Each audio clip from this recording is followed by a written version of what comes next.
Is this on? Hi, yes, it looks like so. So I am actually so over you guys' anti-black women McGrath takes. So I'm going to put my hat in the ring and talk about what really went down behind the bankruptcy. Strap in because it is so much bigger than $200 eyeshadow palettes. Stay with me. So 2015, Pam McGrath launches her eponymous makeup brand. She gets into Sephora on her own in 2017. She's in about 54 doors, and she's doing all of this self-funded before any outside capital gets involved.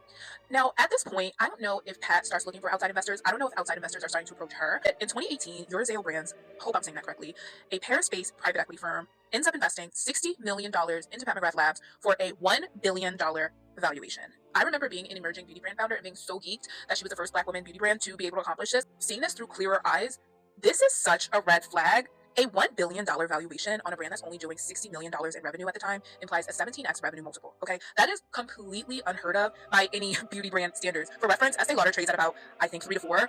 Rhode sold to Elle for about 3.8 for reference. So this is an extremely aggressive metric, which is enough to sort of make me wonder, what the hell is the catch? Private equity doesn't care that luxury takes a long time. They're probably looking to flip this thing in 3 to 5 years. That is enough to tell me that they really weren't betting on Pat McGrath becoming a long-standing luxury brand name. Flash forward to 2021.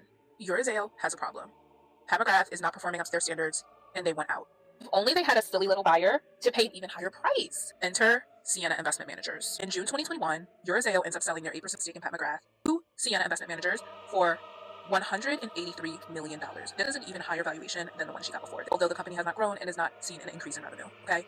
You gotta ask, why would investors get further involved in a brand that hasn't really seen any growth since the first round? I wanted there to be a conspiracy there. Trust me, I've exhausted all avenues. I truly just think that they were sold a bigger story from the previous investors and ended up over-investing. I'm like, oh, diligence must have been generous. We can all dream. So keep in mind, this isn't fresh capital to fuel and grow the business. This is just the business changing hands from one investor to the next. Perfect for Eurozale because they get away scot-free. Horrible for Sienna because now they're pissed.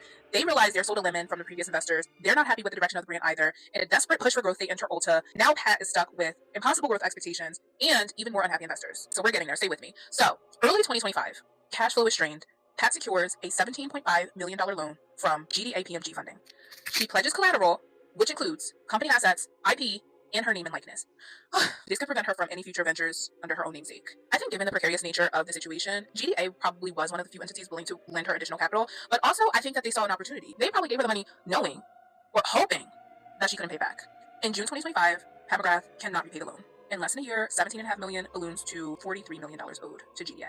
December 2025, GDA announces they're putting the brand up for auction. That means that once they get paid, once the vendors get paid, once everybody gets paid, Pat would get nothing after 10 years of building the brand. She loses her collateral, which again includes her name and her likeness. But hold on, it's not over. Miss Pat said, I can do you one better. January 22nd, 2026, Pat McGrath files for Chapter 11.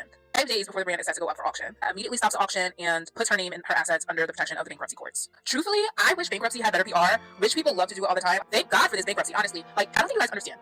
Miss Pat needed to file this bankruptcy. She had no other option. This is literally her way of saying, no, you cannot get my name. You are going to reset. We're going to pump the brakes a little bit. Like, she is actually fighting for her life. I don't think you guys know how dire this is. And for the people saying like, oh, she's rich, she's successful, she's famous, she'll just rebrand and move on. How? Literally how if she loses the rights to use her own name? Can you imagine after the legacy that she built? I just completely hate that she's in this predicament. And I do think that sadly it is just another cautionary tale about why you cannot take the wrong money at the wrong time from the wrong people. Best case, somebody buys a brand during the bankruptcy. She might not get much, but at least she gets to keep her name.